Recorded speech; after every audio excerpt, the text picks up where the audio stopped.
Here I have Hyundai i30 and let me show you how to enable or disable the lane safety feature. So at the very beginning, let's start by using the home screen. Now let's choose the setup, so the last button from the right. From the following list, you need to choose the first option, which is the vehicle.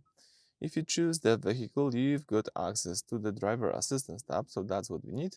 And now let's choose here the driving safety, this button right here. As you can see, here you can enable or disable the forward safety, but if you scroll down, you can also use the line safety. So this is automatic adjustment of the steering wheel to keep the vehicle within the boundaries of the line.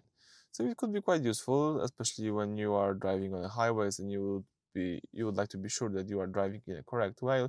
The car sometimes will correct the position. So in my case, I will leave it enabled. But if you would like to disable the line safety, you can also do this by using this checkbox. And now, as you can see, you can just drive without this feature. Alright, so that's it for this video. Thank you for watching. Please subscribe to our channel and leave thumbs up.